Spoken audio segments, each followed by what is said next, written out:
سلام دوستای خوبم، به کانال آشپزی روزین خوش آمدید.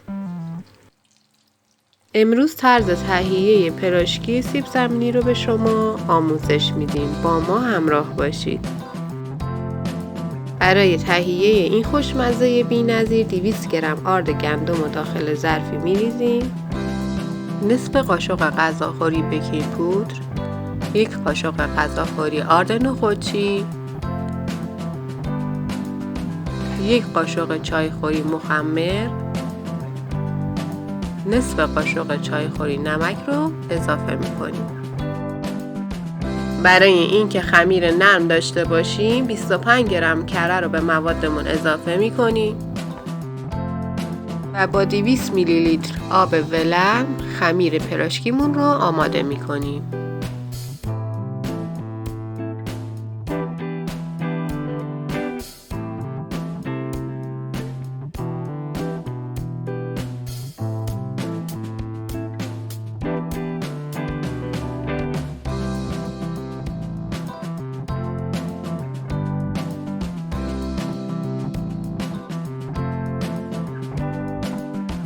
وقتی خمیرمون آماده شد 2 دقیقه ورز میدیم، روشو میپوشونیم و برای 15 الی 20 دقیقه میذاریم خمیرمون بمونه.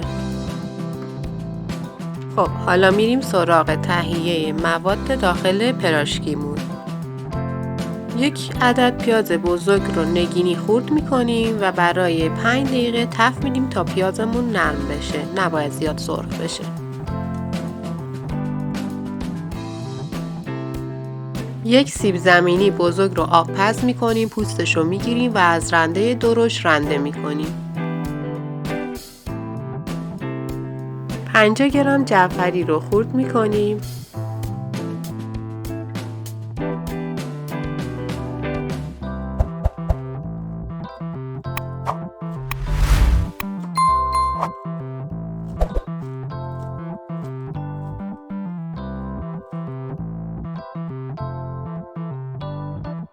پیاز تفت داده رو داخل ظرفی میریزیم، جعفری رو بهش اضافه میکنیم و سیب زمینی رنده شده رو بهش اضافه میکنیم. 1 قاشق چایخوری نمک، نصف قاشق چایخوری فلفل سیاه و نصف قاشق چایخوری زردچوبه رو به موادمون اضافه میکنیم.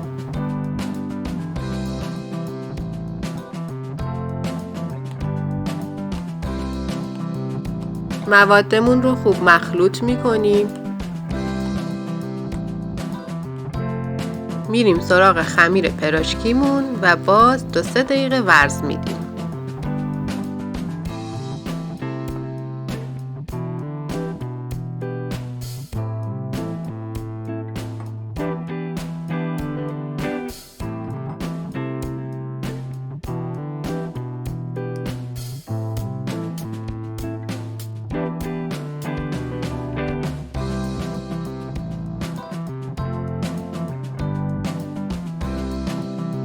خمیر رو به 3 قسمت تقسیم میکنیم.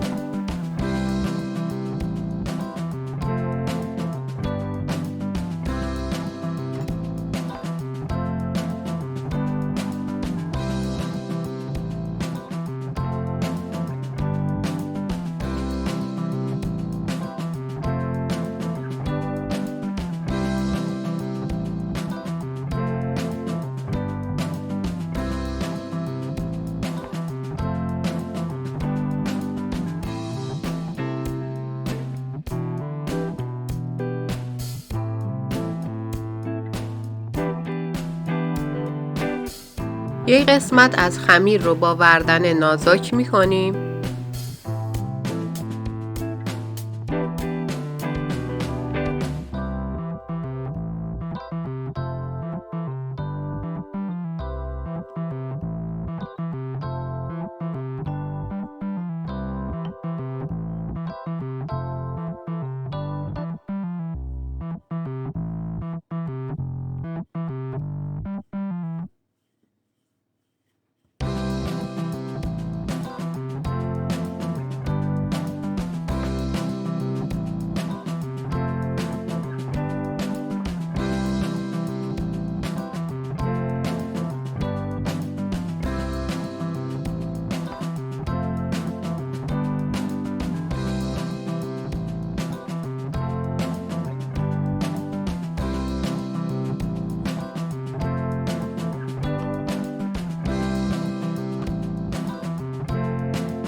خمیر رو که نازک کردیم با یک قالب گرد نسبتاً بزرگ برش میزنیم.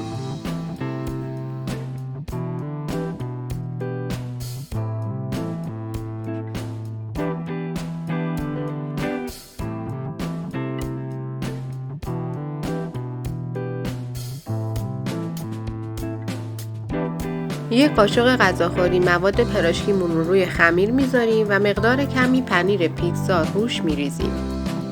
عزیزان نکته رو اینجا بگم، برای اینکه لبه‌های خمیرتون بهتر بچسبه شما میتونین از سفیده تخم مرغ استفاده کنین. به صورتی که سفیده تخم مرغ رو با نوک انگشتتون به لبه‌های خمیر میزنین و لبه‌های خمیر رو با استفاده از نوک چنگال به هم میچسبونین. این کار برای اینه که وقتی که پراشکی‌ها رو سرخ میکنین باز نشن.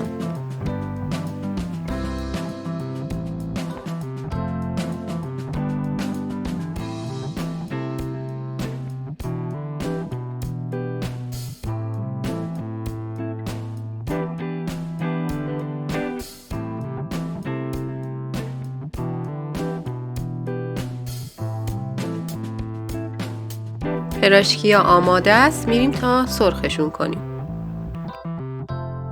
روغن رو خوب داغ میکنیم و پراشکی‌ها رو آروم داخل روغن میذاریم تا سرخ بشن. ممنون از این که با ما همراه بودین. لطفاً برای حمایت از ما عضو کانال روزین بشین و ما خوشحال میشیم شما نظراتتون رو راجع به این برنامه بنویسید.